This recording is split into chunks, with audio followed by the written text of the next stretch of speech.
Two U.S. aircraft carriers thousands of miles from home, operating in one of the world's most volatile maritime zones. Is the U.S. preparing for something bigger than anyone's talking about? Right now, the U.S. Navy is executing a major strategic maneuver in the South China Sea. The USS Nimitz is conducting advanced flight operations in contested waters, while the USS Carl Vinson is also in the region. This isn't just a training mission. It's part of a calculated show of force in the Indo Pacific. And it's turning heads in Beijing, Tokyo, Manila, and Washington. So what's really going on here? And why does it matter so much right now? Let's start with why the South China Sea matters. This 1.3 million square mile region is more than just water. It's a geopolitical powder keg. Nearly 1/3 of global maritime trade passes through it. It's rich in oil, gas, and fishing resources. But here's the kicker. China claims almost all of it, defying international law. Now, the U.S. doesn't take a position on who owns what, but it does stand firm on one thing: freedom of navigation. When the Nimitz sails here, it's not just patrolling, it's making a statement. If you're enjoying this video, make sure to subscribe and stay tuned for what's coming next. The USS Nimitz is no ordinary ship. It's a nuclear-powered floating fortress carrying over 60 aircraft and more than 5,000 personnel. Its current deployment includes nighttime and daytime flight ops, strike simulations, and anti-submarine warfare drills. And what's unusual, it's not alone. The USS Carl Vinson is nearby. Two carriers operating in the same contested waters. That doesn't happen often, and it signals something bigger. This kind of power projection hasn't been seen here at this level since 2020. And it's happening while China is stepping up patrols, flying fighter jets, and expanding artificial islands. To understand the real tension here, you have to look at China's playbook. Over the past decade, China has built militarized islands, installed radar systems, deployed surface-to-air missiles, and challenged foreign navies, including the U.S., operating in what's technically international waters. Every move by the U.S. Navy is closely tracked by the PLA Navy and Coast Guard vessels.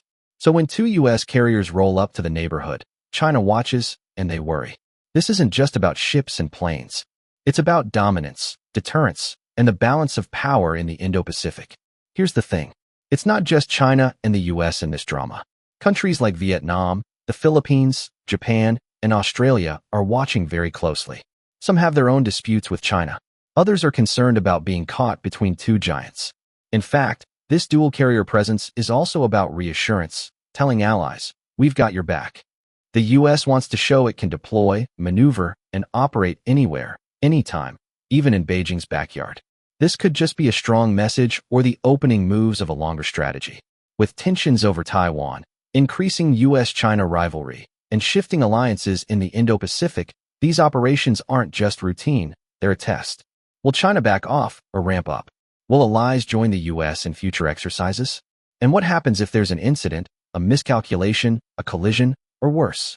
In these waters, every move matters, and every flight launched off the deck of the Nimitz sends a message 10,000 miles across the world. But here's the real question.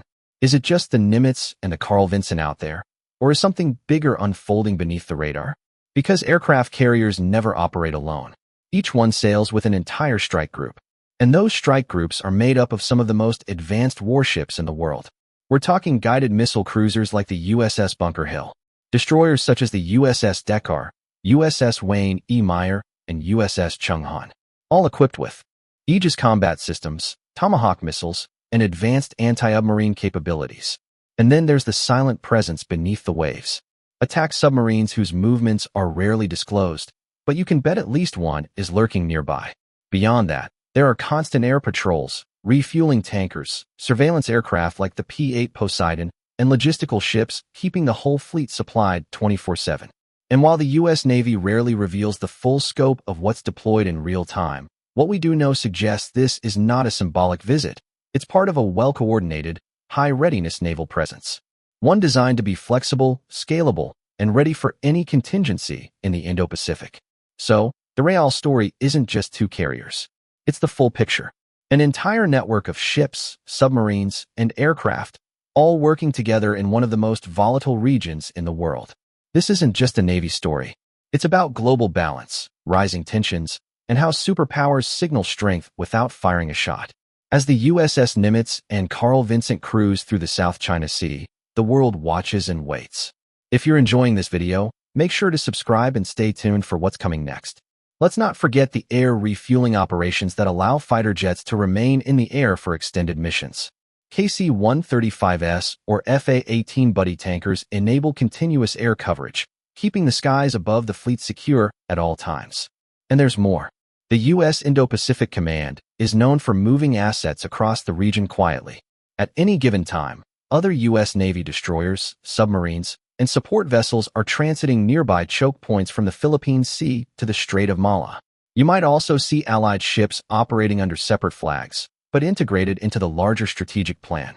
An Australian destroyer, a Japanese helicopter carrier, or a British supply ship might all be sailing nearby independently, yet in perfect sync when needed.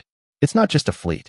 It's a message, a multi-layered, multinational shield that says, the Indo Pacific will not be dominated without resistance.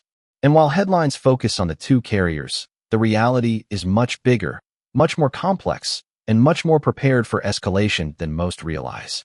If you want to stay updated on military strategy, power moves, and real-world geopolitics, hit that subscribe button, give this video a thumbs up, and drop your thoughts in the comments. Is this the beginning of a bigger U.S. pivot or just business as usual?